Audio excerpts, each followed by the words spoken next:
So you have been studying Von-Neumann algebras, and today I will talk about some sort of morphism in Von-Neumann algebras.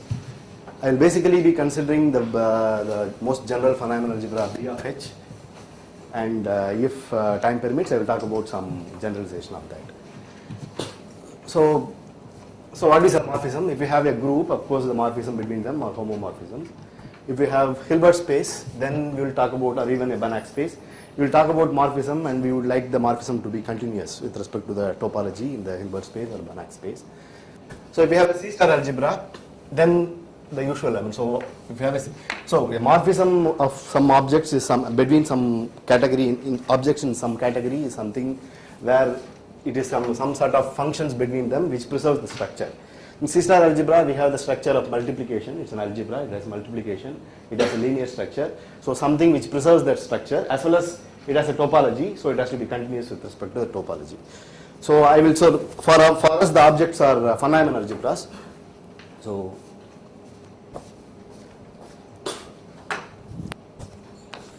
we want to talk about morphisms between Von-Neumann algebras, and we want to consider some examples.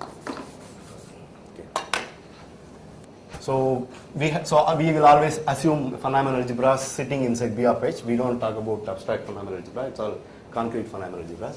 So suppose we have two Von-Neumann algebras, one contained in B of H, and some other Von-Neumann algebra contained in some B of K. Then we want to talk about, so this, you can take this as definition. We say a theta, so we want to talk about,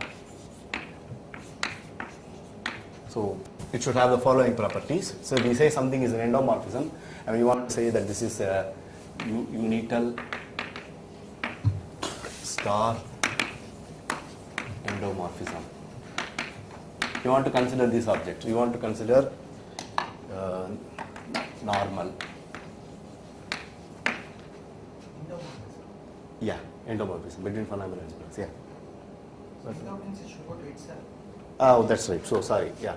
Okay. So let me consider. Yeah, I don't actually consider. So I want to say actually homomorphism. So yeah. Okay. Let me just consider there is only one. So this is what I'm going to consider today. So let me. I need not talk about two Hilbert space. There is only one. That's right. Sorry. Yeah. So so it's from M to itself. Okay. So if we have it, so we want to call this as normal unital star endomorphism.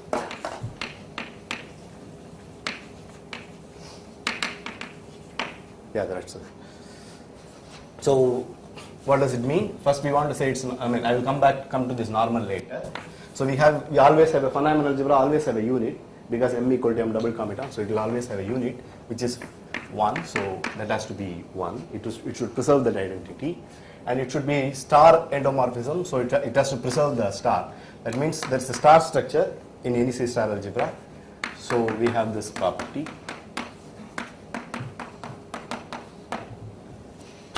And then it satisfies, it preserves the products.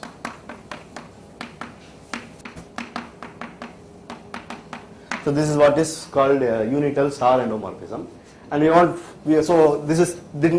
this means this preserves the structure of the Von-Neumann algebra, and Von-Neumann algebra differs from C-star algebra because in the sense that the usual norm topology is not very important. We want to consider some weaker topology called there are several locally convex topology. This has to be continuous with respect to those locally convex topologies. So that is what this normal means. Normal, so this is unital, this is star preserving, and this is the endomorphism property, and theta is sigma weakly continuous.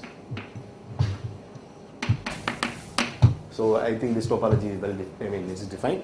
So this is continuous with respect to the sigma weak topology. So this is what an endomorphism, star endomorphism for us. And so let us see some examples. So we take our M to be B of H itself. So so if this endomorphism is called automorphism,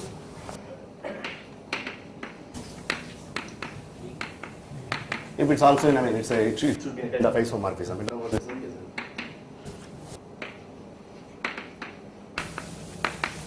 automorphism if theta is bijective, 1, 1 on 2. If it is 1, 1 or non 2, then we say it's automorphism. So let me give examples of automorphisms. So we have a Hilbert space H. When you consider all operators on Hilbert space B of H, so this is a von Neumann algebra on its own. So what are its automorphism, for example? If you have a unitary,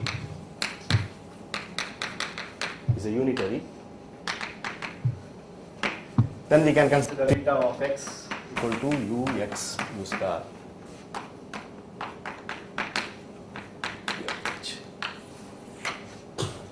So one can check that this is a normal. So first you can theta of 1 is 1 because u star is 1. Theta of x star, if you put x star here, then that's same as if you take the whole star, that is u x star x u. So it preserves the star. And if you have, so because u star u is equal to 1, if you have theta of xy, that will be ux u star, then ux uy u star, so u star u is 1. So it's easy to check that theta is an automorphism. I mean, it's an automorphism also, it is invertible. I mean, you can define the inverse using that. I mean, theta inverse is going to be u star x u. Okay, theta is an automorphism of B of H. It's very easy to check. When you can check all the properties, and you want to check the sigma weakly continuous property. That is also very easy because I mean sigma weak continuous means, I mean, see, you always have this. I think trace class operators are introduced. No? So the pre-dual of this is going to be the trace class operators, and sigma weak continuity is nothing but the, I mean, something is if x alpha converges to x, if and only if this some rho is a trace class operator, then trace of this rho x alpha converges to, these are all numbers, right?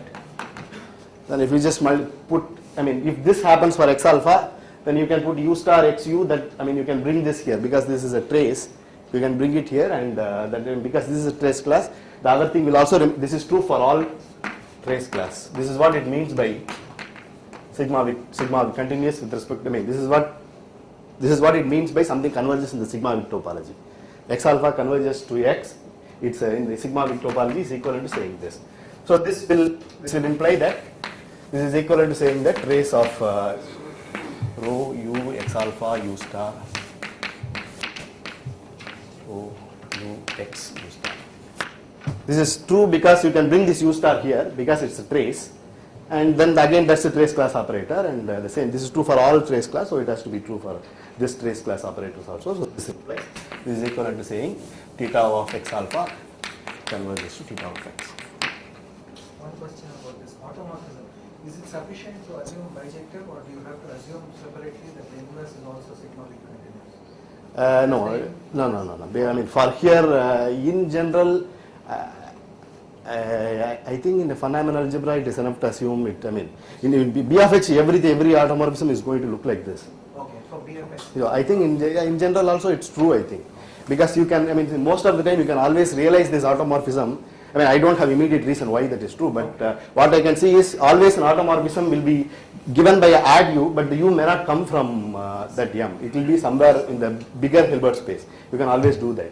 So in that sense, then it will be, I mean, the inverse is going to be add u star. So you don't need to assume that. So yeah, so this is an automorphism, and the fact is every, I mean, this, I'm not going to prove this, but you can try this exercise. I mean, the fact is every automorphism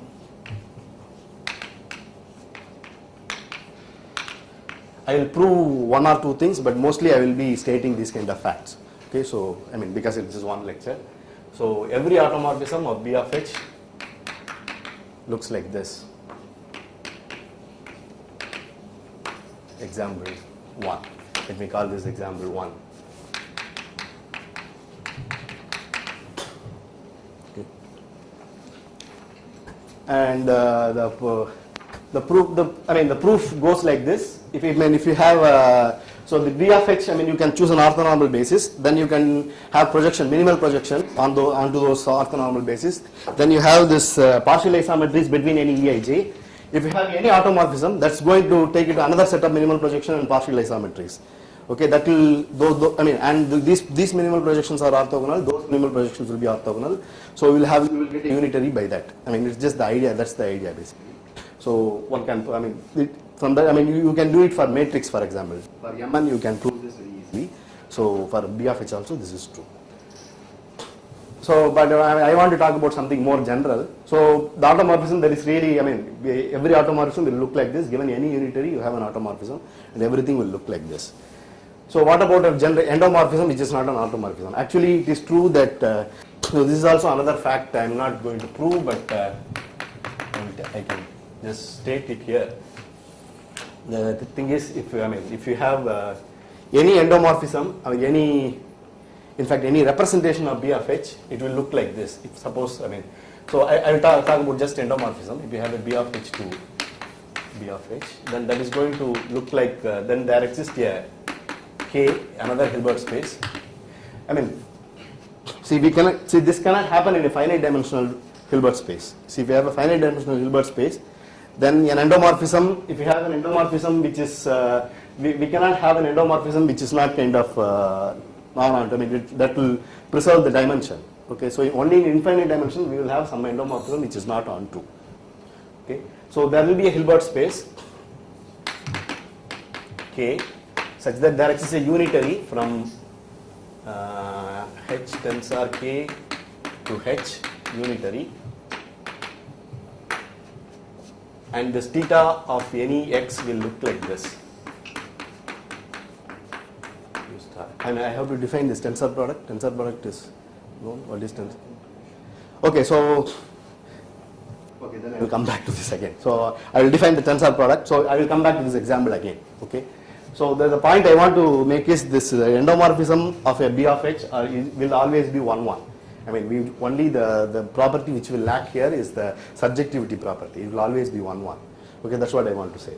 So then let me define a general endomorphism. So let some Bi. Only you want to put that? Only? BI doesn't have any idea. Weekly sigma weekly close ideal. Sigma weekly close ideals. Yeah, so that's right. It's a factor. Yes. So yeah. So that's right. Okay, it's a factor. Okay. Yeah, it's a factor. So that's also another reason. Okay. I want to directly give. So in any factor, you have something which is a homomorphism. It has to be 1-1. Okay. So that follows from that. Right. Thank you. So let Vi be, so it can be infinite also. I be a collection of partial isometries, be a family of, it may be a finite family of partial isometry. Isometries which satisfies the so-called Kunz relation. Satisfies Bi star Bj equal to delta Ij for all Ij and summation I in I Vi star equal to 1. Okay. If you have some family of partial isometry like this, then we can define then theta of x equal to summation I in I Vi x Vi star. This will give a, this one is for unital, otherwise also it will give an endomorphism. So this will give an endomorphism. You can multiply because of this condition. Bi star Bj is 0 when I not equal to j. It will become like this. You can multiply, and it's an exercise to. It's clear that theta of 1 is 1 because if you put 1 in summation Vi star is 1, and it will satisfy this. You just have to multiply because this Vi star Bj is 0 when I not equal to j. It's only when I equal to I. When I is same as I equal to I, it's going to be 1 here. So because of that relation, it will follow that this is an endomorphism. And the same way you can prove that it's normal, it's sigma weak continuous. And always this add function, this anything going to x going to some a x a star or something, that will always be sigma weakly continuous. So this is, here is an example. If you have any such collection, then there are a lot of such collections of partial isometries that exist in B of H because it's infinite dimensional. You can always get such things. Okay. If you have any such collection, you have an endomorphism, and given any unitary, you have an automorphism, and every automorphism will look like this. And here, what I want to say is, if you have any, so here, this is also another example. So you forget about the Dirac Hilbert space. I mean, suppose theta is a, so let me start from.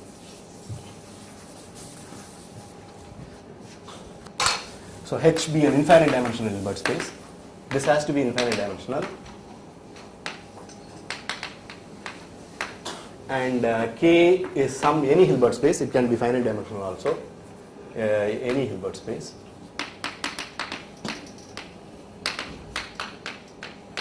So let me define what is called, this tensor product is defined for any two Hilbert space. It can be finite dimensional also.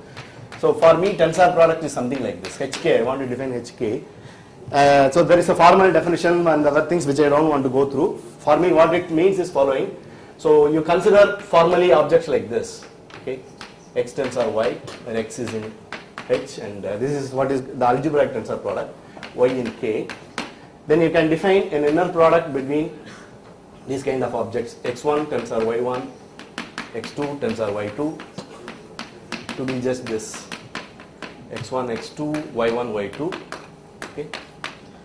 Then you can extend this to algebraically, then you can extend linearly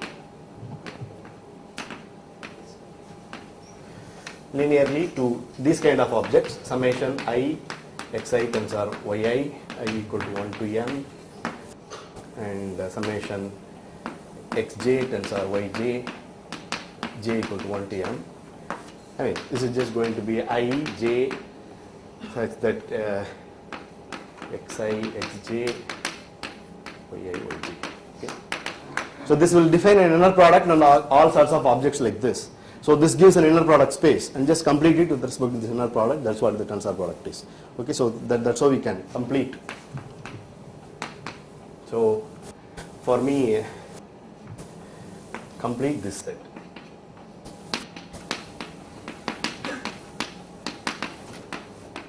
With respect to this inner product. So you call this inner product as with respect to this inner product. So is there a problem? You I equal to 1 to m, j equal to 1 to m. 1 to j equal to 1 to m. Yeah, some different m. Then The it, same n, up to n, the same entries. no, this is some other, some different, I mean different size. This is different size. What is there a problem? Dash or something. Dash, oh, okay. Yeah, okay. Is that okay? This is different element. Okay. Yeah. Now when I said xj, I thought it has to be something different. I thought, okay, it's a different indexing set. Okay, yeah, you are right. So the notationally there is a problem. Okay, this is xi prime, yi prime, yj prime. If you have two different elements like this, different sums, then the inner product is defined like this. Okay, then you complete this thing with this kind of element. This is the algebraic tensor product. You complete it with respect to this inner product. So that gives a Hilbert space. So this is like you take, I mean, Dirac sum is like summing two in Hilbert spaces. This is like taking products in Hilbert spaces. Okay. So if we have two Hilbert space, if we have a T on B of H, T element of B of H, and you have the K, S in B of K, and define, you can define T tensor S on this summation xi tensor yi by summation T xi tensor S yi. Okay, and you can check that this will have you can check that on this is a dense subspace of this tensor product, and you can check that this norm of this will be, on this dense subspace will be norm T times norm S, so that it will be bounded.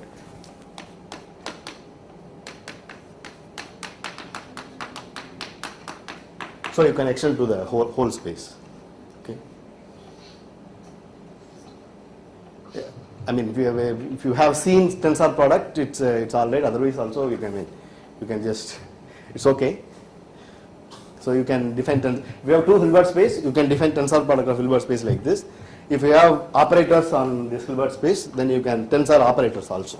Okay, that is defined on the, these are all what is called elementary tensor. You can define on these elementary tensors like this. Then you can see that it's a bounded operator on the elementary tensor. Then you can extend to the whole space. So that's how the operators are extended. So if you have an infinite dimensional Hilbert space, and if you have a K is any Hilbert space, then we can talk about H tensor K like that. Then H is infinite dimensional, H tensor K is infinite dimensional. Okay. So there exists a unitary between them. I mean, there exists some unitary. You can take any orthonormal basis and map it to some orthonormal basis. That will give a unitary, for example. Okay.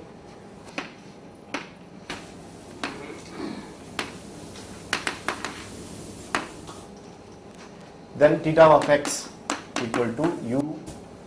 So first, if I take u star, it will come here. So u star of x tensor 1. This gives an endomorphism, for example. For any Hilbert space K, this gives an endomorphism.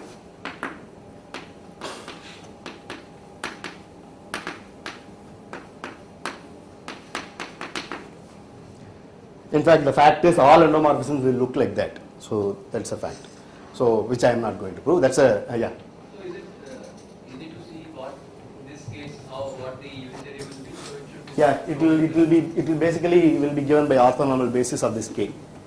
There will be, if the dimension, the number of those VIs will be the dimension of this K. some row and Exactly. Each of these orthonormal bases is exactly given. I mean, that's this is the intertwiner space, some sort of intertwiner space. All these elements here will intertwine. I mean, if you have a xi here, then you can define some operators, and they will exactly give. I mean, yeah. So what am I saying? Yeah, they will give the intertwiners, and when it's a mod 1, let's say not mod 1, norm 1, they will give rise to an isometry, and exactly those isometries will.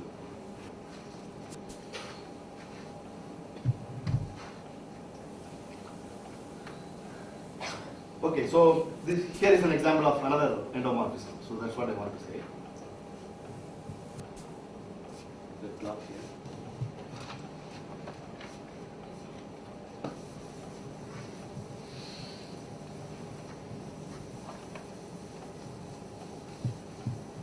So now I want to talk about some more general object, and basically I want to give one non-trivial example of that object. So I have defined what is an endomorphism there.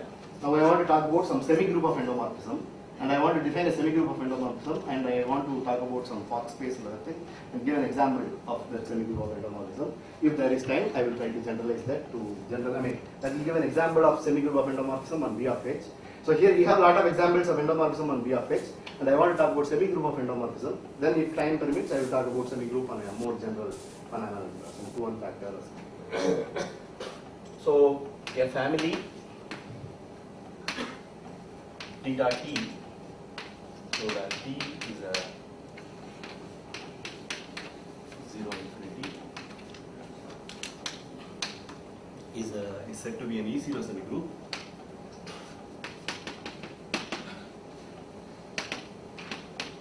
If it satisfies the following condition: 1, so theta t is, I mean, this is a theta. So this is 0th condition. Okay, say theta t from is an E0 semigroup on some V of H. Let me say on some. So did I say phenomenal algebra? Yeah, on some phenomenal algebra M. If theta t from M to M is a star normal unital star endomorphism for all t in 0 infinity. We got this one.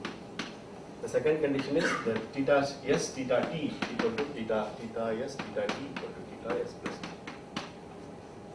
For all s 0 t, and theta 0 is I mean, it's a semigroup as well as it's for each t is an endomorphism. Okay. And then we want some continuity. So I mean, first of all, there is a continuity. For each t, it's a continuous. It's continuous. I mean, if you fix a t, it's continuous. That's what it normal means. It's continuous. That's a continuous with respect to the sigmoid topology. But we want something further. We want to say, we want to have some continuity in T. Okay, that is this map T going to theta, so let me say rho of theta T of x. So let me see what it is continuous for all rho in this m star for all x. So there is a pre-dual. I mean, in the case of b of h, this is just going to be trace class. I mean, given by the trace class operators.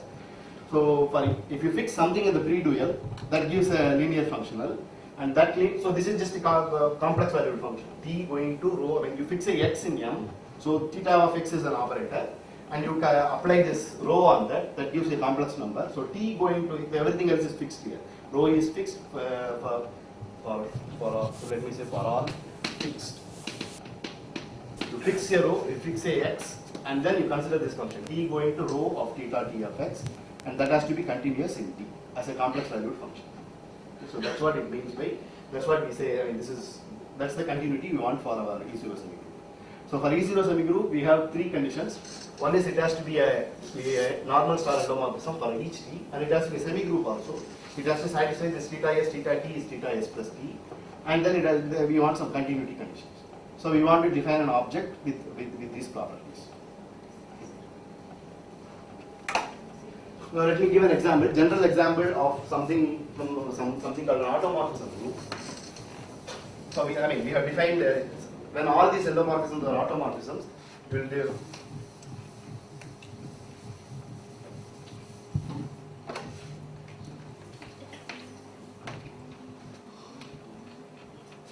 power will come. Is there a problem?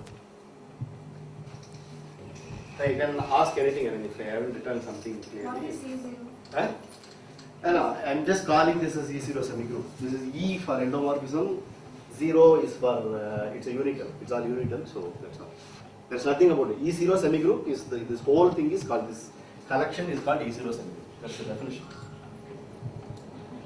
I mean, this E0 or E0 is defined, I mean, is that the word for being unital, and E is for endomorphism.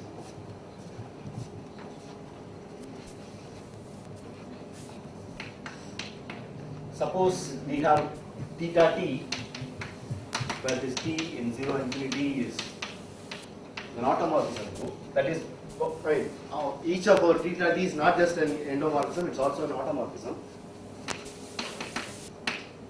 Is an automorphism, is an automorphism.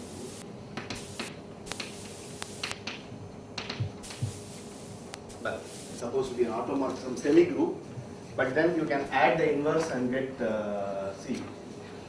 Suppose it's an automorphism semigroup, let me say semigroup. By adding, automorphism means it has inverse. Okay, if it is just an endomorphism, it doesn't have an inverse. Automorphism, it has inverse. You can add the inverse, and you get by adding theta T inverse as theta minus T. Okay, we get theta T in real life, an automorphism group.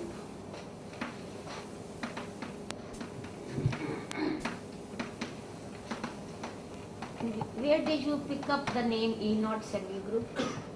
Well, I didn't pick up. It's defined by powers, RT powers as E0 semigroup, and so he defined it like that, and they called it like that because I said that E stands for endomorphism, not stands for its unital. If you say something is an E semigroup, you relax the condition in the unital. If it's an E semigroup, then it means they are all star endomorphism, but they may not be. Just endomorphism is something very difficult on phenomena. We would like to have star endomorphism. So if it is just star, all these things are just star endomorphism, that's called E semigroup. Because it's unital, we call it E0 semigroup. Why it's E? Eh? Why it's E? Endomorphism. E stands for endomorphism. So E stands for endomorphism, not stands for unital. And there is no other word. Semigroup stands for semigroup. What I mean is you can give a reference. The reference is, there is a book by Iverson. That's the only reference we have. Yeah. You can, what's the title of the book? Non-commutative Non-commutative dynamics and E semigroups. Yes. So, this is the only book we have. Other things are.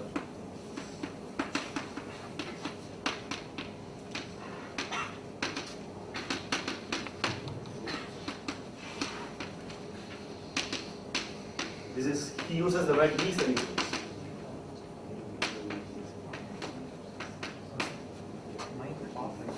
Yeah, I was thinking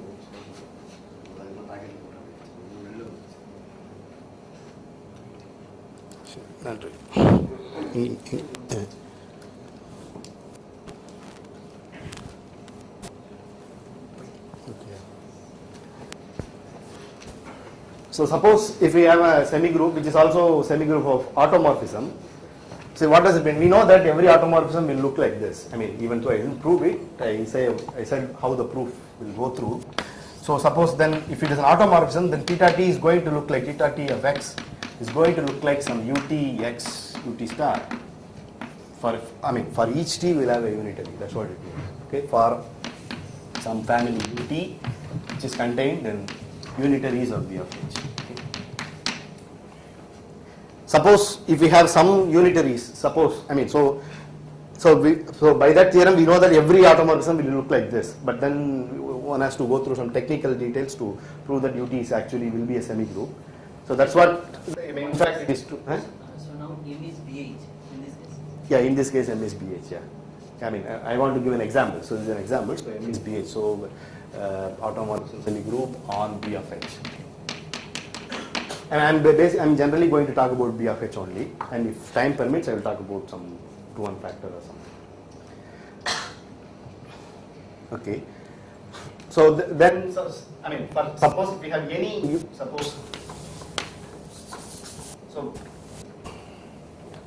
I just want to give an example of. I want to give an example of single automorphism group on B of h. In fact, any automorphism group on B of h is like that. So suppose let ut, this is just operators, they are not endomorphism or anything, this is operator, ut contained in unitaries on B of h is a unitary group.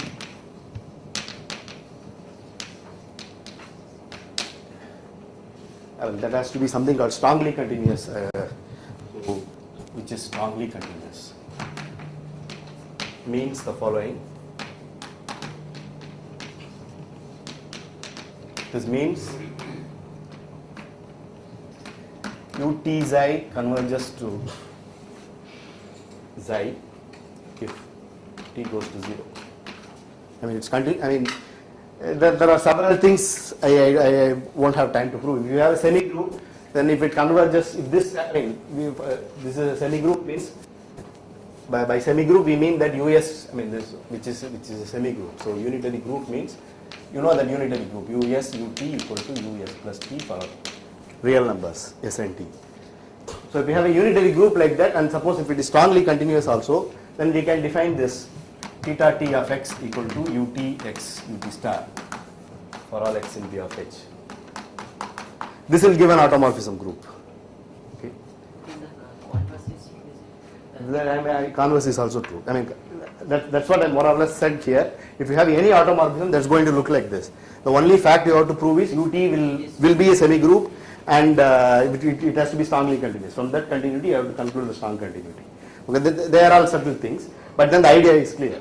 So suppose if we have a ut which is strongly continuous, and suppose if if it is a unitary group and it's strongly continuous, then you can define an automorphism group like this. This will give an automorphism group. And how to, so the whole problem is to get how to get this ut. So if they have, so in fact any ut, if you know some semigroup theory, any ut will have something called generator and other thing which I don't want to use. So if x is a self-adjoint operator,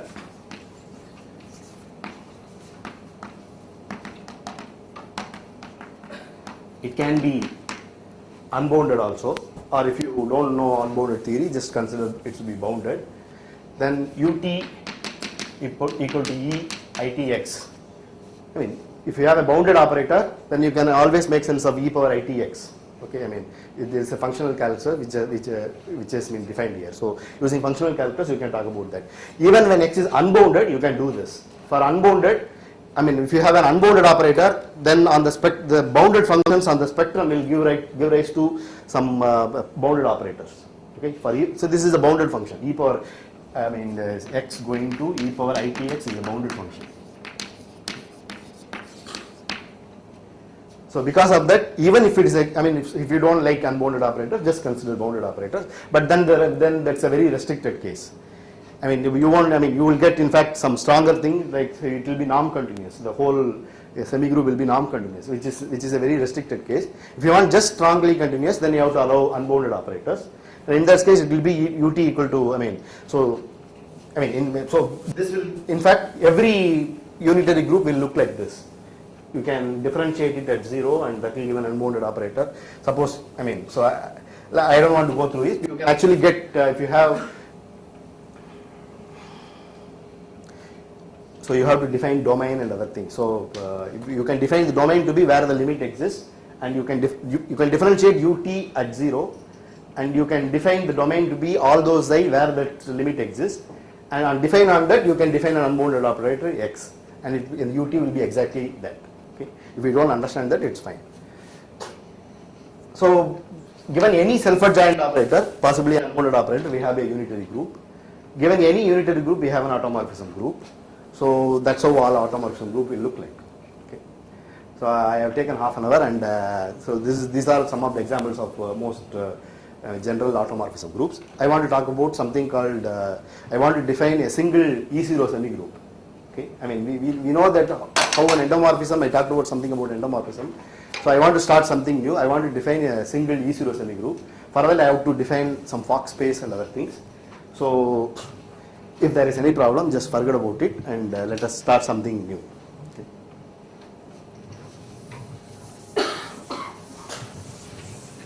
Let us take any case, any complex Hilbert space.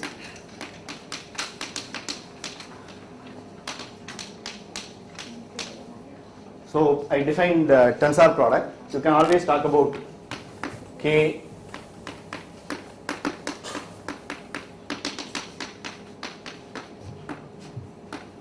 n times. You can tensor it n times. Okay, any K you can tensor it n times. Then this is a permutation group.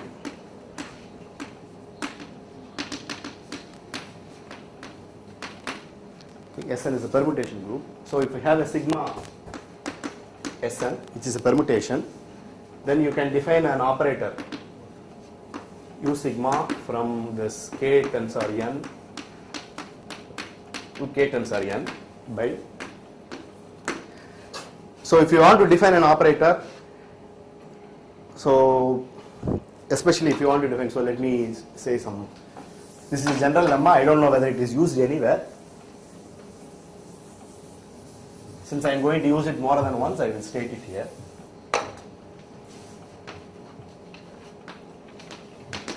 If H1, H2 are two Hilbert space,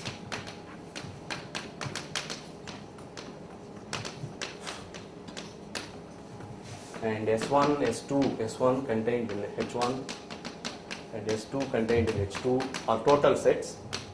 This total is defined, the word total. So let me anyway say it, total sets in the sense that span of Si, you take the span, you take the linear span and close it, that is Hi, okay, for I equal to 1. This is what the total means.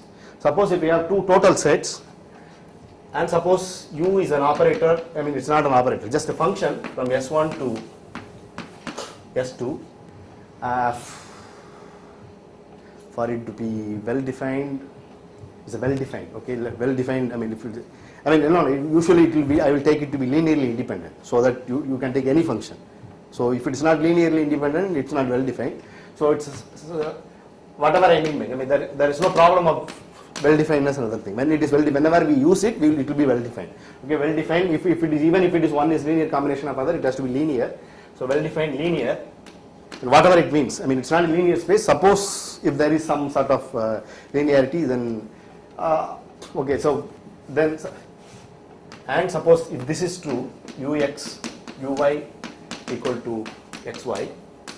Okay, then U extends to an isometry. U tilde from this H1 to H2. So if you say Ux is equal to, I mean, if you take some I mean, keep the name of this element of the S1 and keep the name of the element of S2. You just tell me, yeah. What is it? Then you can change the element of S1 to the element of S2 and preserve the inner product. What are you saying? I didn't understand. If you take any element here, that's what is happening here. Yeah. Yeah. And they preserve the inner product. I mean, that's where you are That's what I'm saying. Then you don't need to say the well defined. Well, it's follows. That this will already imply that You just take any function you are saying. No, what are you saying? No, if you give that condition Ux inner product Uy is equal to inner product X. Okay. Oh, From there that. it follows that it's well defined. Yeah, that's right. I mean, one has to work on it. Yeah, it will actually imply that it's well defined. You are right. I mean, an isometry will be, I mean, something like that. So it will be well defined. Okay, so if you have any function, something like that, any kind of map between S1 to S2, which is defined just on the level of S1 to S2, suppose if it defines the inner product, then by linearity you can extend to the span of this S1. You have taken linearly independent. No, that's what he is saying. So you don't really need it. When you preserve the inner product, it will preserve the linearly independence also. I mean, How will you extend it uniquely then? No, the extension will be unique. It's just a matter of if it's not really independent, it may not be well defined it's isometry. Yeah, because it's isometry. I mean, it's an exercise to check that if it's inner product preserving, it will be well defined. Okay, it will be in fact injective also. So then you can extend to the span of this by linearity, but then it will be an isometry there. So that is where one needs some. I mean, one need to do some work. You can take span of this. It will preserve the inner product on the span also. So then you can extend to an isometry on the whole thing. So if it is on to, then it will be unitary. If U is on to, then U tilde is unitary. So most of the time when I define a unitary, I will just define on some set. Okay, then it is just a matter of checking whether it preserves the inner product on that set. Then it can be extended to the span closure of that. Okay. And if it is onto another set, then it will be another set which is also total there. Then we get a unitary. So here I want to say this. So let me come back to this again. So here I have a complex Hilbert space. I have taken the n tensor product of this k tensor n. Then I want to define for each sigma in Sn, I want to define a U sigma. So U sigma of x1 tensor xn, these are all total vectors. We define the tensor product to be, you have taken this kind of vectors, you take the linear span of such things and then complete it with respect to some inner product. So this is just going to be x sigma inverse 1, x sigma inverse n. Okay. And you can verify that this is an exercise to verify that this is a verify. So using this lemma, U sigma extends to a unitary on k tensor n. Okay. I mean, it's very easy to check that it's a unitary on this. I mean, you just have to write the inner product and it will follow. So here anyway we have a linearly independent set. Yeah? Most of the time wherever I am going to use, it will be a linearly independent set. Okay, so you can assume S2 to be S1 to be linearly independent if you want.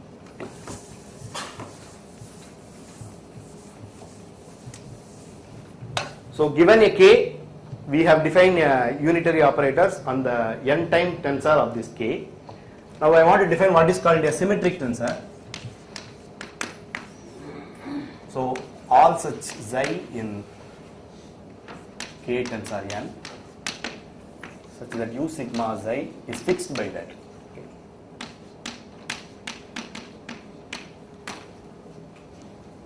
This is what is called n symmetric tensor of a single vector space k, a single Hilbert space k. So similarly we can define an. This is an anti-symmetric tensor of a single vector space k, all those xi in k tensor n, such that U sigma xi equal to, there is a sign function on sigma times xi. If it is odd, this sign function is, if it is odd permutation, it is -1. If it is even permutation, it's +1. So it is that sign function for all sigma in Sn. Any units Yeah. that have same notation or This is yes. okay.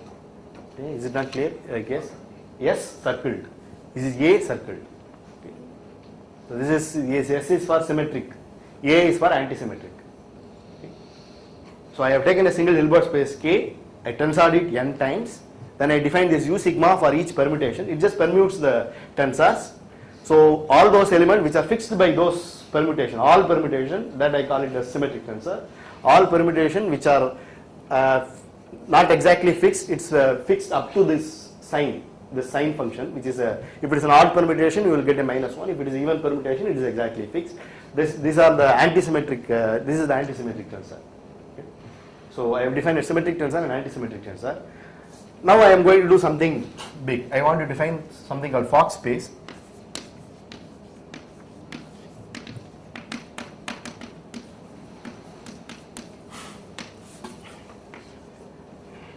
So I want to define 3 Fock space. So let me define. So let me define Fock spaces. Let me just say the notation and write it down. So gamma of k is something C is complex number, which is Hilbert space, of course. Direct sum k tensor 2 tensor k. You know, we can always, if we have some sequence of Hilbert space, we can take the infinite direct sum. Infinite direct sum is all those infinite direct sum. I'm sure everybody knows. If you have xi1, xi2, xi3, then let me define what is an infinite direct sum.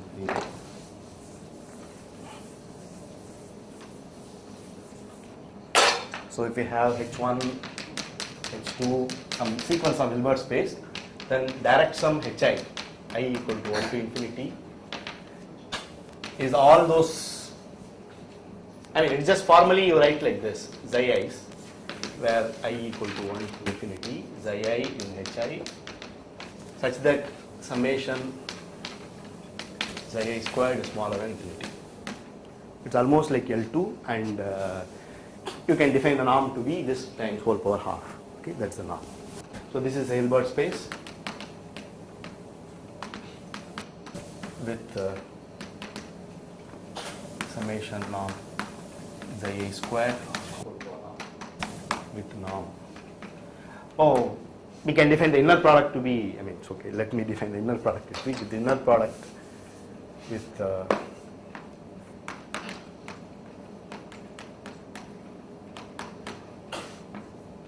direct sum xi, direct sum eta I is summation xi I eta I.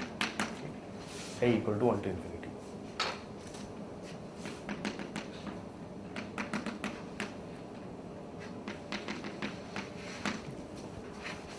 That will be provided though that condition is satisfied. This will be by Cauchy-Schwarz inequality. That will be summable. Okay. So here I have for each n I have defined there is a kn or something. I am just taking this infinite direct sum.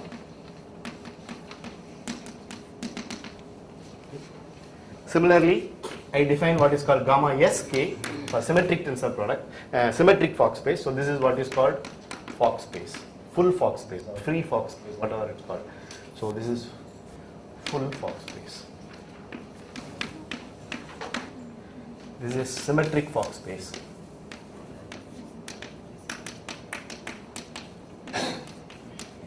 So what is symmetric Fock space? The same C, direct sum k, direct sum k, S2,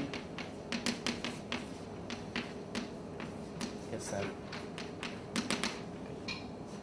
I take the direct sum of all these symmetric tensors, that is symmetric Fock space.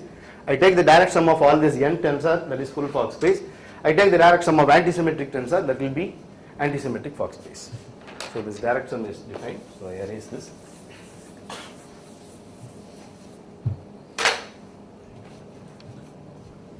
Gamma A of k is C direct sum k direct sum k K2 is 2.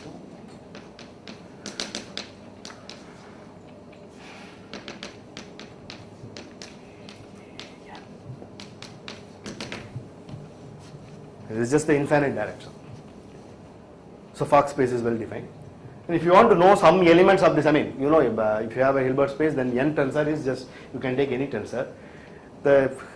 What the symmetric tensor does is, I mean, you remember that tensor product is not just the elementary tensor, it is just the linear combination of that. Okay. So for example, if we have some x1 tensor x2 plus x2 tensor x1, so that U sigma will fix this. I mean, if you want to see examples of that. So it is something like symmetrize the whole thing. Or if you take this U sigma will change up to a sign. For example, U2. This is in the two symmetric tensor, two anti-symmetric tensor, for example. Okay.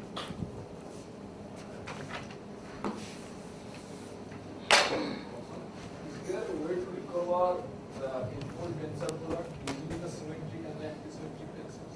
I don't think so. What do you mean by that?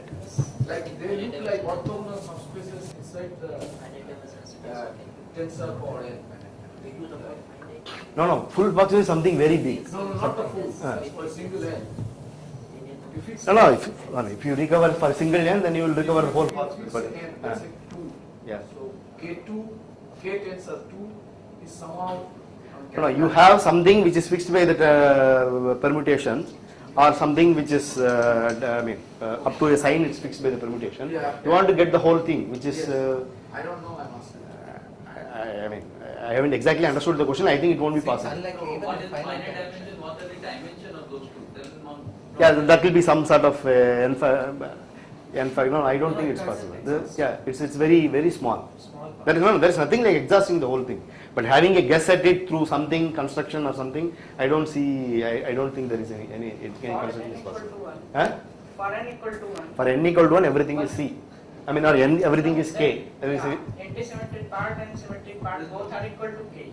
Everything is K, yeah. Even the tensor is also K. I mean, even the K tensor 1 is K. K. Yeah, And both antisymmetric and symmetric both part is separately. right, also. yeah, right, yeah, right. So there is really no question.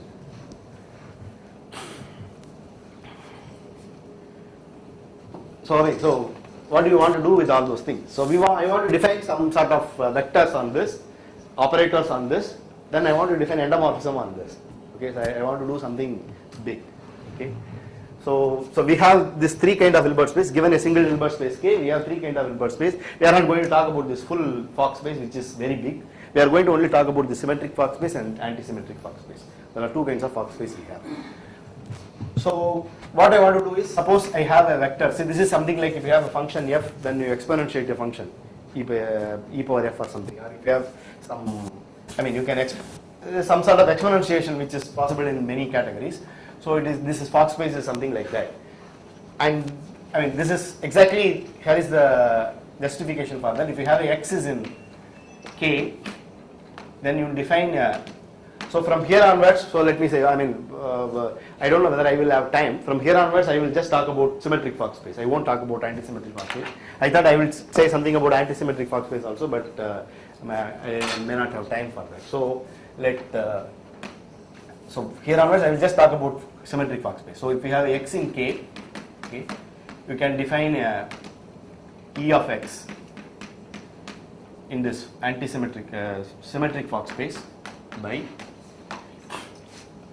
So symmetric Fox space is something like this big direct sum. So I have to define what it is in each of those components. So E of x equal to, so the first component is just 1. There is a complex number, there is a number called 1. Okay, this is that number, this is 1. And this second thing is just K itself, so I put x itself. The third thing is I take x tensor x. And then for some reason I divide it by 2 factorial. Okay. Then the nth thing x tensor x. I take the tensor n times and then I divide it by n factorial. Right, square root of n factorial for some reason. I do it like this. One can see that this is because I have divided by n factorial, you can see that this is in the direct sum. Because it is something like you can compute its norm of E of x will be exactly equal to E of, this is number E, divided by 2. You can even compute that. Okay.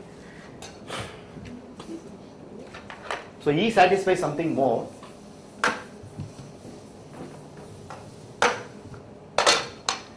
E of x. So for x, y in k, you can define E of x, E of y. You can compute this inner product. So E of x is going to be something like this, and E of y is something with x replaced by y.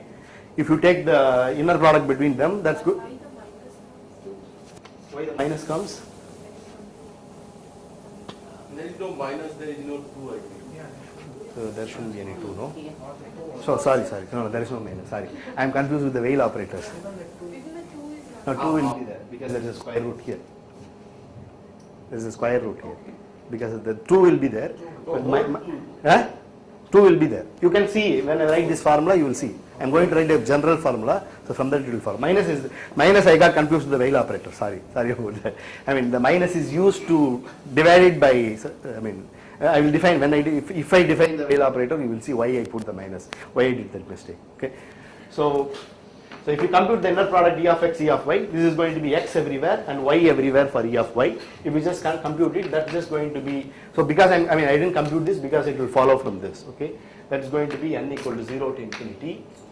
Just x tensor, x tensor 1, y tensor n, then you are going to take the inner product. This is just going to be times n divided by this n factorial, square root of n factorial will give n factorial. This is just e.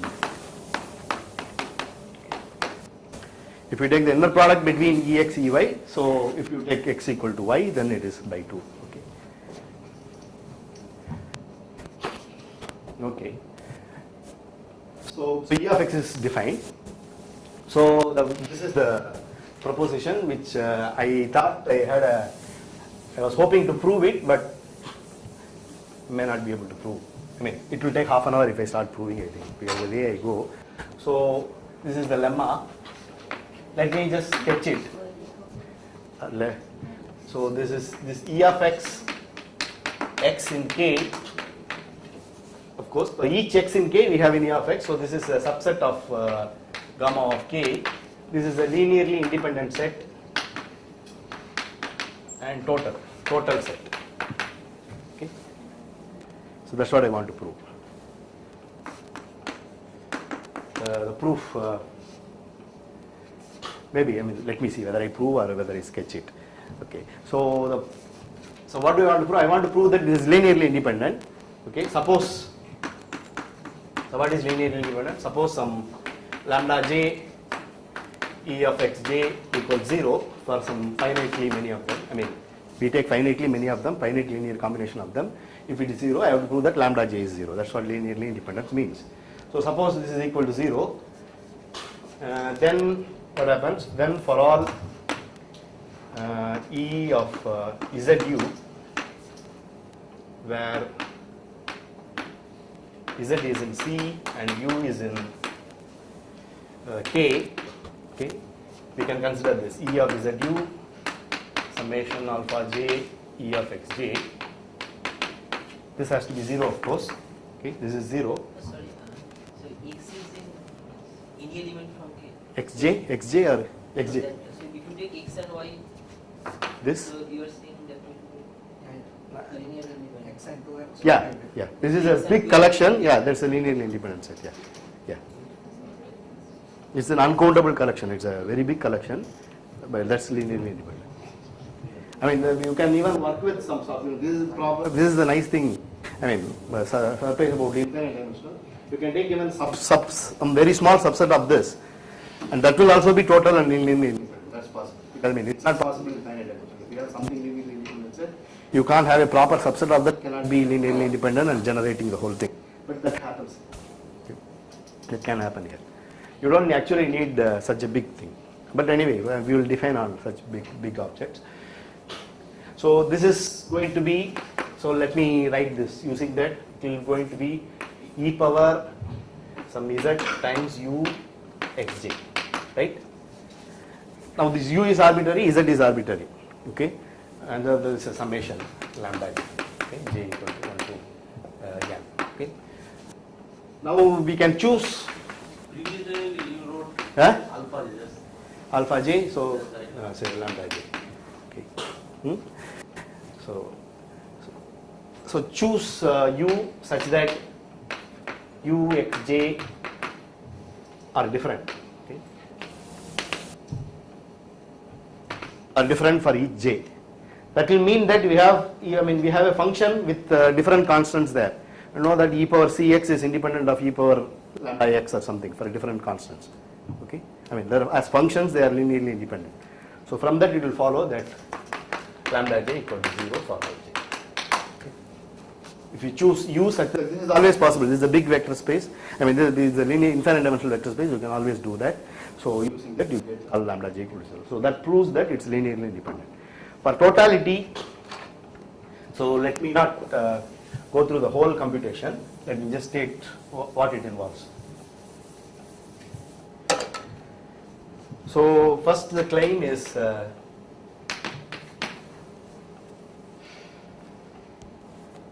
what does it mean by total? I claim that u tensor n is in the span closure of P of u union k. Each n tensor is there. Okay. Then from this n tensor I want to get all sorts of elements. So why u tensor is there? So it's something like first e of 0 is 1, so that is clearly there by induction. So I want to use induction, of course. So suppose u, so this is u, 1 is something like u power 0 or something like that. Suppose u, so 1 u tensor 2 to u tensor n are in this span, or by this I mean it's here. Okay, let's call this as some h naught or something, or h naught. Okay. So using this, if suppose if I have n tensor, I want to get the n plus 1 tensor. So that is u tensor n plus 1 divided by n factorial. This is some sort of differentiation. See, if you have this function e power x, e power tx minus 1 divided by some t as t, if you differentiate it at 0, you get the value x. Okay, so that is the idea. If you do it several times, if you differentiate it several times, you will get that nth tensor x power n or something. So you can get x power n from e power tx. Okay, so this is going to be limit t going to 0. So e of t u minus n equal to 0 to k equal to 0 to n e, there is no e, tu power n divided by n plus 1. So if you just compute this, you will get this. It is just, if you have, the e is something like that summation, you remove the first n of them, then divide it by this. So when you have this t, you will get a t power n there. You will have t power n plus 1 in the n plus 1th place. When you divide it by this, sorry, this is t power n plus 1. When you divide it by t power n plus 1, you will get you will get a constant there, and all the other things will go to 0. You will get that whatever that constant. What happens to root? Root. There is a root. Yes, yeah, there is a root. Yeah, there is a root. I want to get up to a constant. Okay, yeah. So the root is there. Yeah. So you, from this formula, you will get all those u tensor n. If you have u tensor n, if you take u equal to summation some lambda I ei, where ei is an orthonormal basis for that. So here I have to say something like that. By taking these kind of elements, you will get all sorts of elements in the symmetric tensor product, because if you, there is some sort of, see, if you have orthonormal basis, then several kinds of inner product within the orthonormal basis will give an orthonormal basis for the tensor product. If you symmetrize those tensors, elementary tensor, you will get the orthonormal basis for the symmetric tensor. You can get all those elements by considering tensoring this n times by choosing different values for lambda. Okay. You want n plus 1 for t. Yeah, here it's, yeah, right. Yeah. So with this, here up to here I have given the proof, and here it's something in exercise. By taking, not exercise, it will follow from that. If by taking you can get all the other elements by taking u equal to this, you can get all the orthonormal bases, all the basis elements from that. So the point is, these exponential vectors are linearly independent and total. So if you want to define an operator on the Fock space, you can define it on the exponential vector and extend it by linearity to the linear span. If it is bounded there, it will be bounded there. But if you want to define unitary by the lemma I stated, it is enough to check whether it preserves the inner product on these exponential vectors. So it's enough to see that. So I want to define two operators. So if you have a u is in a unitary in k, okay, suppose if it is a unitary in k, I want to exponentiate this unitary gamma of u from gamma sk. I want to define. So want.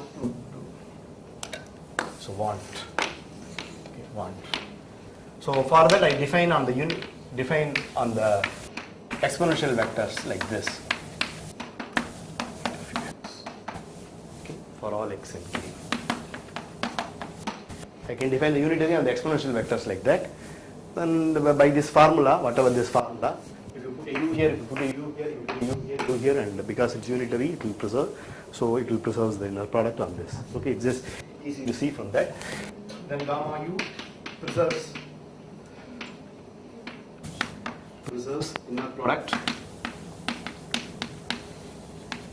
on exponential vectors. So by lemma, by whatever the lemma is called, by lemma extends to a unitary on gamma sk. I should have said something. I mean, this is so the same construction. I mean, I want to consider two different Hilbert space. I consider only one Hilbert space. The point is, if we have a u1 from k1 to k2, the same construction will give you. Okay, k2 is a unitary.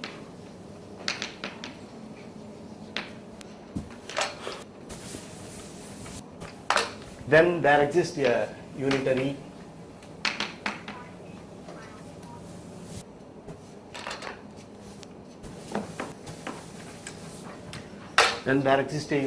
gamma u from the Fock space gamma sk1 to gamma sk2 such that gamma u on E of x is E of u1.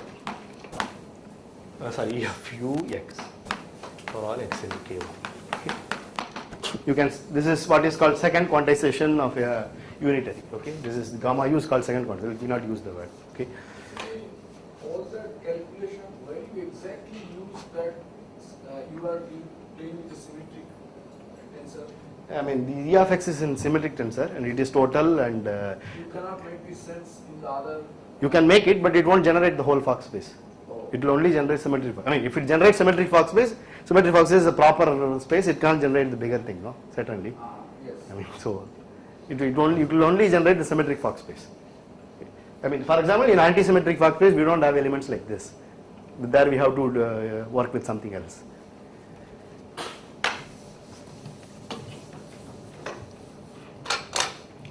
So given a u between the ground, this is what is called ground Hilbert space, this is what is called the Fock space. If we have a u between the ground Hilbert space, we have a gamma u between the Fock space, symmetric Fock space like that. And then I want to talk about a canonical isometry. So if you have k1, k2, then define u is a u from w, that use w from gamma of k1 direct sum k2 to gamma of k1 tensor k2. This is a Hilbert space. This is a Hilbert space. We can always tensor it. And there is a gamma for k1 direct sum k2. There is a gamma for k1, gamma of k2. So I want to define an operator between these two. So this operator is nothing but something like this: E of x direct sum y equal to E of x tensor E of y. So this is again the calculation which I erased. the exponential vector satisfies that calculation, we will imply that this extends to unitary. Okay.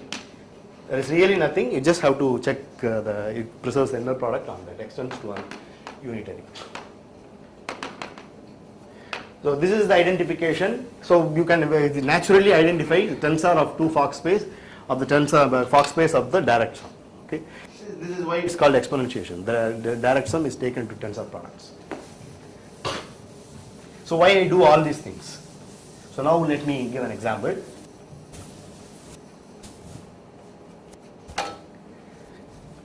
So this is all my idea is to give an example of an E0 semigroup. Okay. So I want to talk about fix. For my K is this.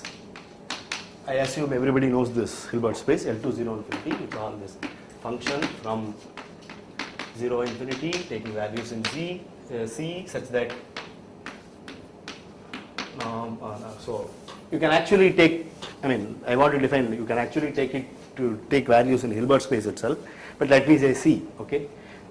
Maybe I will take it some. That is K. So this is. Let me take Cn for example. Okay, for each n I take Cn. You can take L2 also. Cn or L2. So then I want to talk about norm f of t. Each f of t is a vector there, so you can take the norm. Okay, that is smaller than infinity. This gives a norm on that. This is Hilbert space with respect to this. You can define the inner product also. Inner product of f at g is going to be integral 0 to infinity. This is a complex number. Okay, this is an inner product. What is this? Yeah, this is the inner product. Inner product in that. Yeah, is there a problem? What was the problem if you had taken L2 itself instead of C? There is no problem. Just to simplify matters, you can take any Hilbert space here and then you can do it. Then I want a notation. I am using K. I have reserved my H for something else. So maybe I take a small K. K is a Hilbert space. Okay. Finite dimensional or infinite dimensional. Okay. Works. No problem. Okay. But for n itself, I will get countable examples. So only the infinite dimensional case is missing. I thought I can miss it. Huh? Tensor it. Tensor what? Tensor it with C and then you will get. Exactly, right. Yeah, that is L2 0 infinity tensor Cn or the corresponding Hilbert space, right? So this is exactly that. That's what I have written it. Okay. So what do I want to do with that? So now this L2 0 infinity. So now I define this ST. There is something called a shift. Define ST from L2 0 infinity to L2 0 infinity. Okay. So this is what is called a shift. ST. So I want to define a map from L2 0 infinity to L2 0 infinity, where L2 takes values to somewhere. So given a function here, I want to get a function here. Okay, I want to get again a function. So ST of any f. So I want to define what its value at S. Okay, at S, f of S minus t if S is greater than or equal to t, equal to 0 if S is smaller than t. So it is just if you have a function defined on 0 infinity, I shift the whole function by t. Its value at t plus s is whatever it was its value at s before. Okay, that's what I am doing. It's just the shift on L2 0 infinity. So it is just an exercise on change of variable formula and integration. Okay. The inner product of STF, STG. Okay, let me just write it. It is just going to be. So you can find that it is t infinity of f of. It will be f of. What will it be? It will be STF, f of STF, f of S minus. Yeah, it will be exactly f of t, g of t. No, f of S minus t. Sorry, S minus t, g of S minus t dt. So if you use change of variable formula, it is same as f of t, g of t dt, fg. So ST is an isometry. Okay.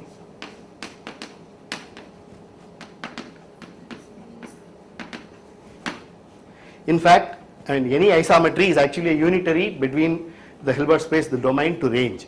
Okay, so the range is just L2 T infinity. Okay, ST from L2 0 infinity to L2 T infinity is a unitary. And integral with respect is Integral with respect to, yeah, you are right. Thank you. Yeah, T is fixed. Yeah, integral with respect to S. Yeah. Then you use change of value formula to get this. ST inverse will be what? Minus on this. ST is not invertible. Sorry. You mean the ST star? ST star will kill anything between 0 to T and other things it will. Star ST will be identity and we will. Yeah. It will kill between 0 to T and the other thing it will co-isometry. So, okay. So ST is a unitary between these two. Okay, and so we have a gamma ST. Okay, so let me use something. H is my notation. H of L2 0 infinity. Gamma S of L2 0 infinity is H, and gamma HT to be gamma of L2 0 T. Just values. I mean, it's a function one just on this interval, and this tail thing, this gamma S of L2 T infinity. Okay. So I define 3 Hilbert space like this. Then this is just T is unitary between L2 0 infinity to L2 T infinity, and I have defined some second quantization here. So if I use that,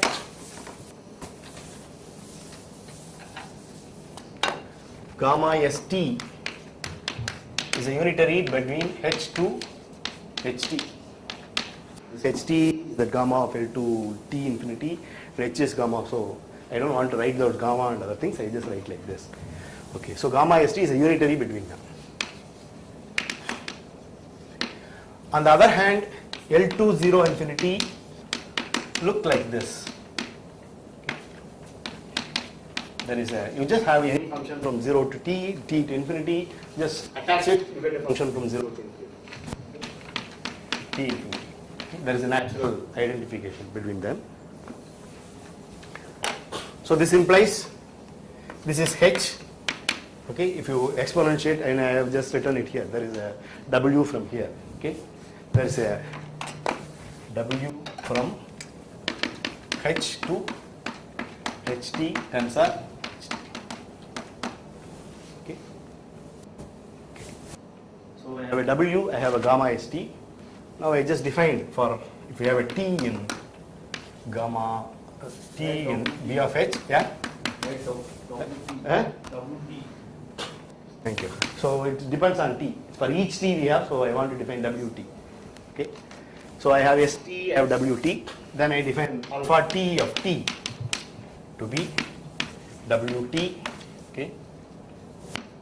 This one is this identity on this HT tensor. Okay, so let me write it here. So gamma ST is a unitary operator between them. So if you have a T in B of H,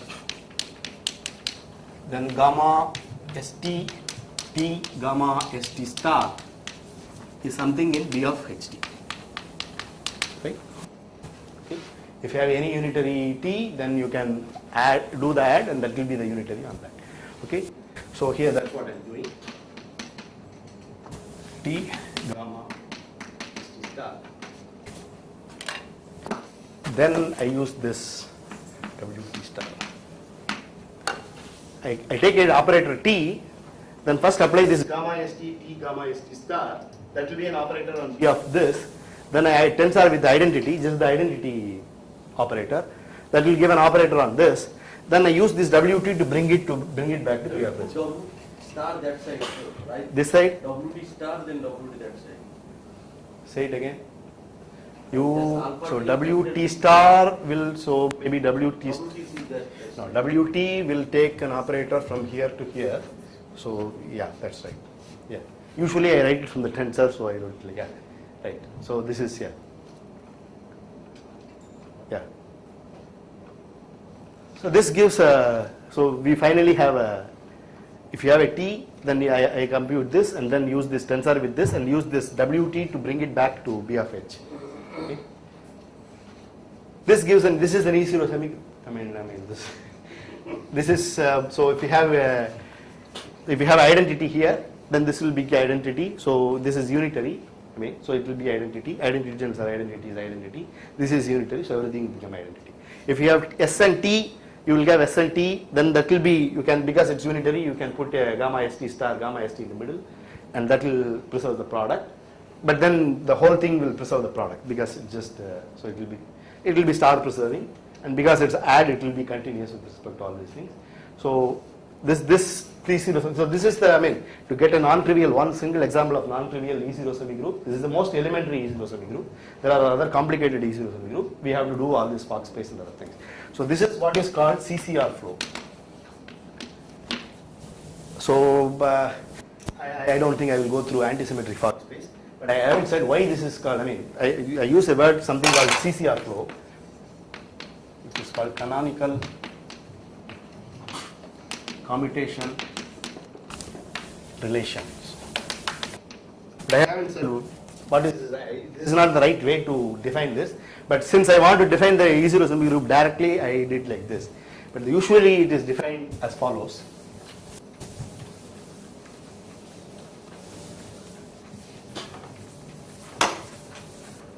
So I have these exponential vectors.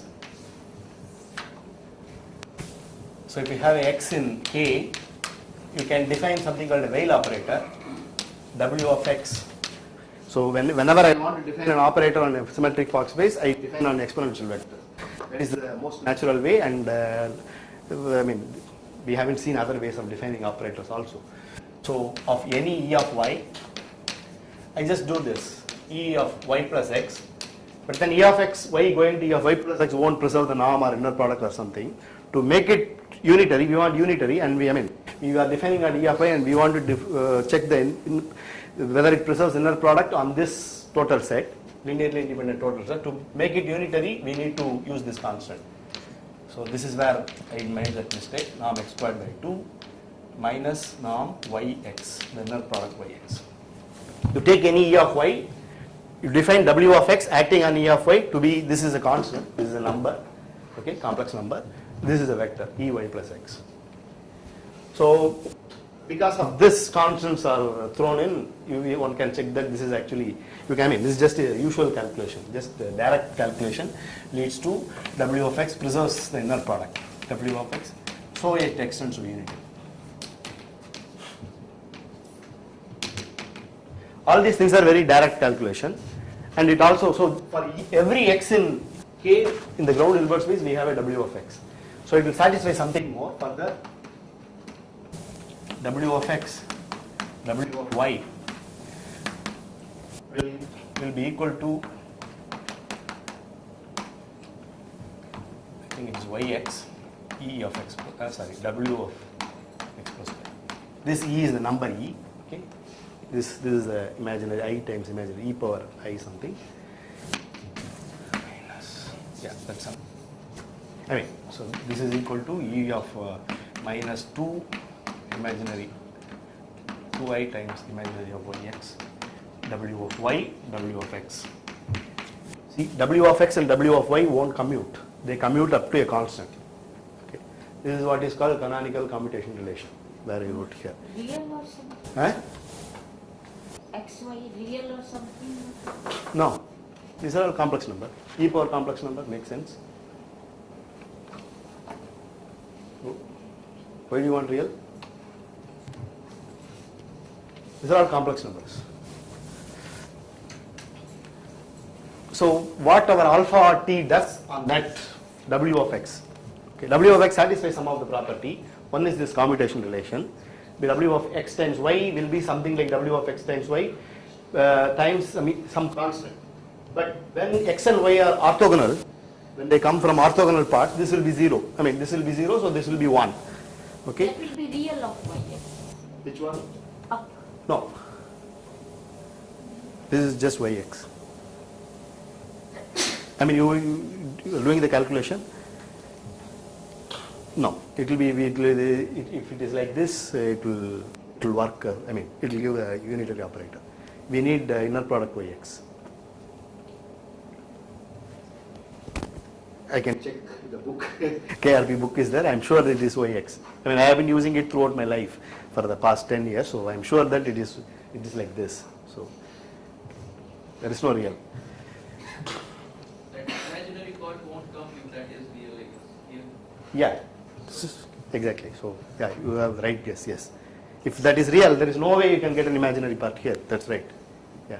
No, what I meant was in line 2 Sure. there, yeah. Yes, that's what. No, he says in the definition. Suppose if we take real, Yes. there is no way of hoping to get an imaginary part here. See, that comes because of some real part getting cancelled. You get the imaginary part here. So that's the right guess. Okay. Yeah. So this satisfies one property is this. The other property is we have the second quantization of any unitary.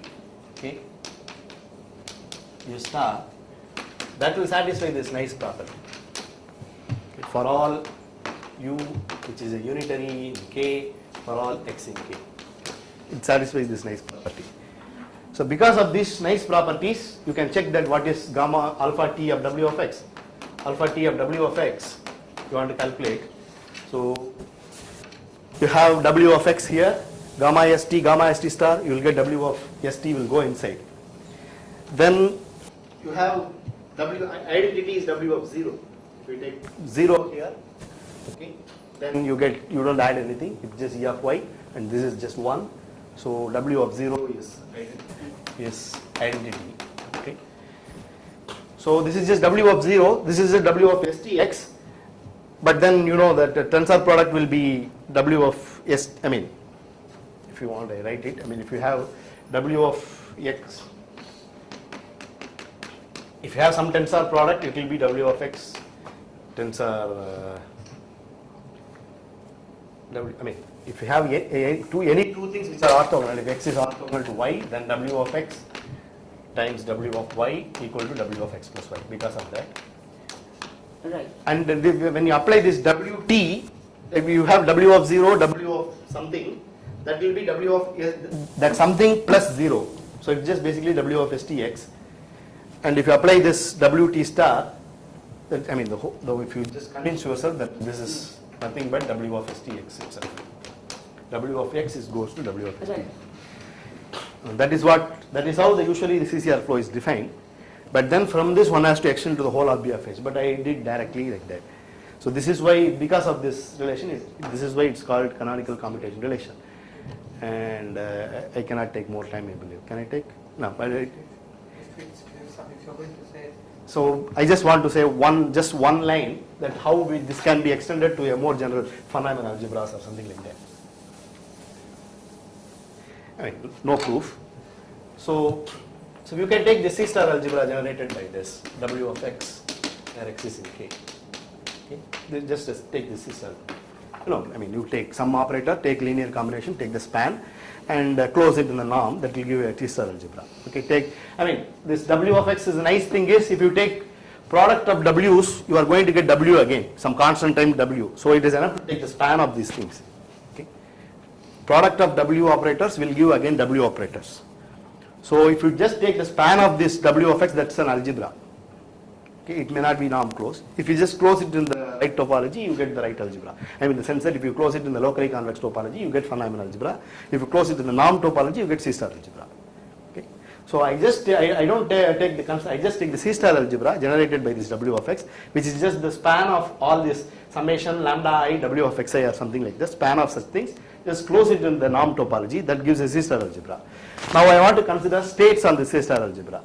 Okay. So given a, so let A, there is a ground Hilbert space K.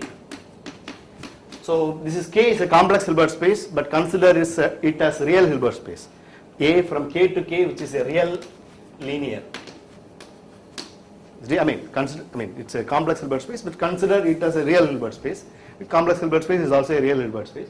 So the real linear, such that this imaginary part of A xy is an inner product, minus actually, I think I need a minus, is a scalar product or inner product, is a real inner product, okay? I mean, this is a real number. When you take imaginary part of something, that's a real number.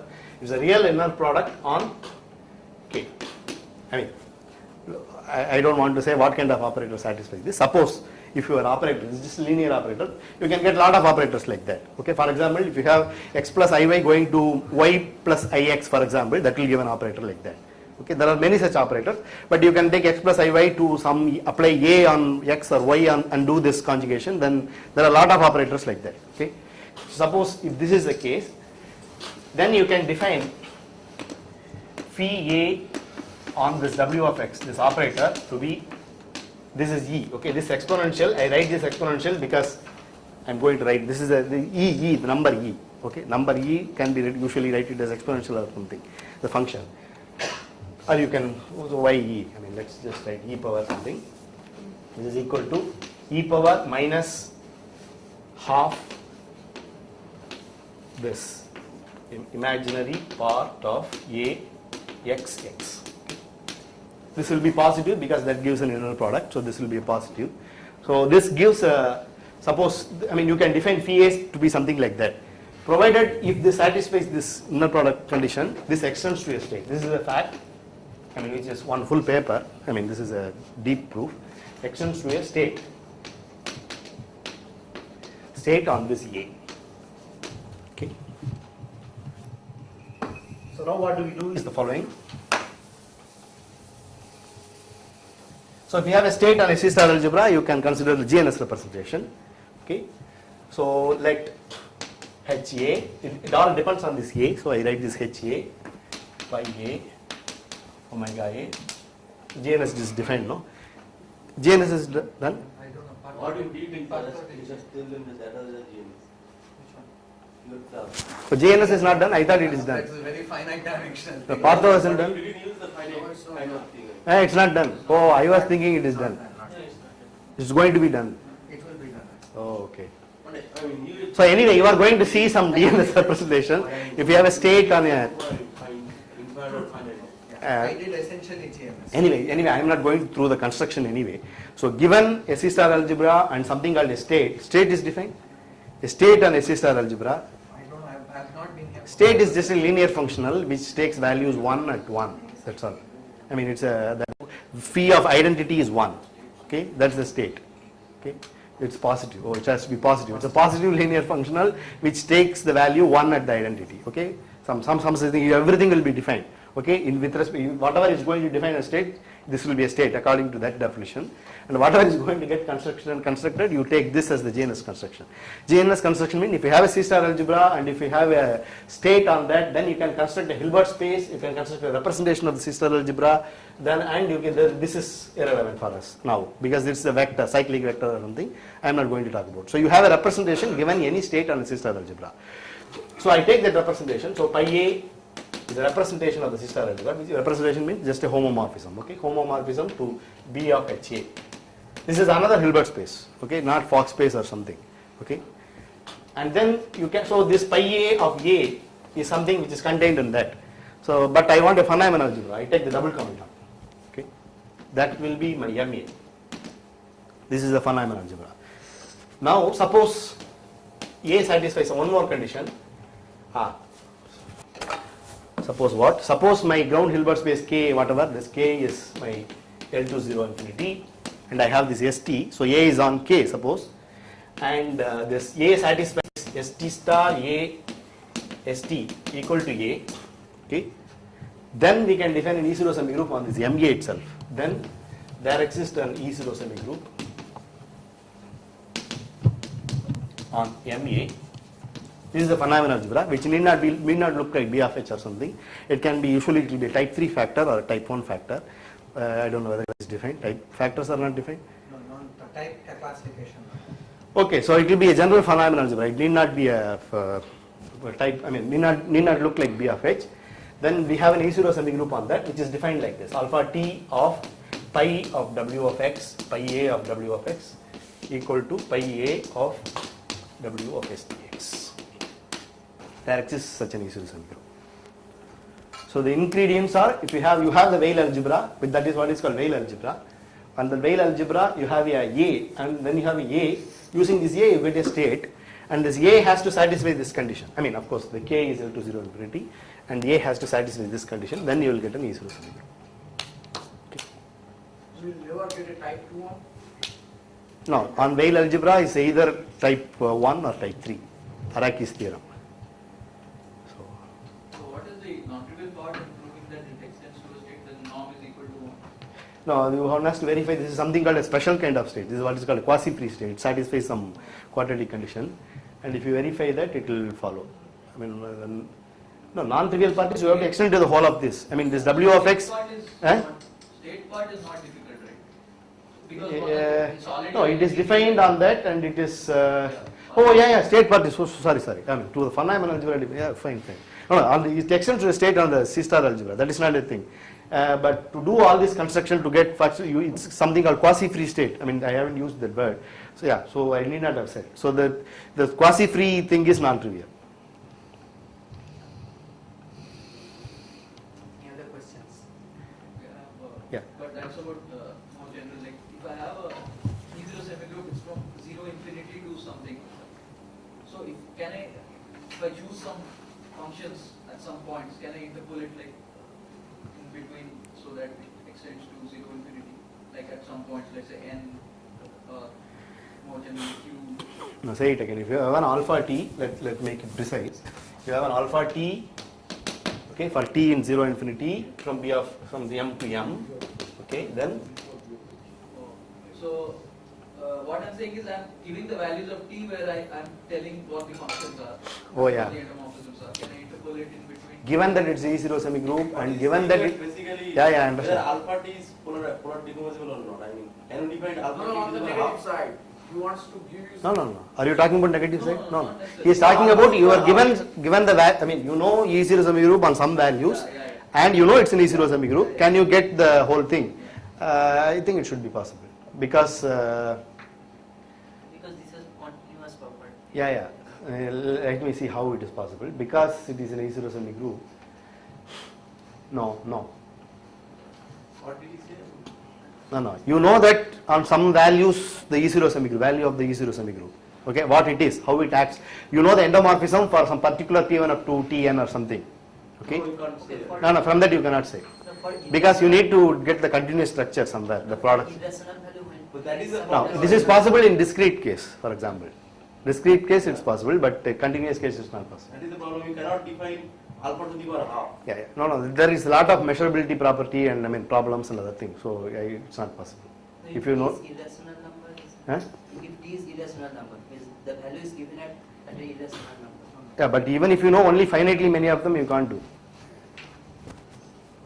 Now you need to know the continuous structure. If there are no further questions, let's thank the speaker. Okay, thank you.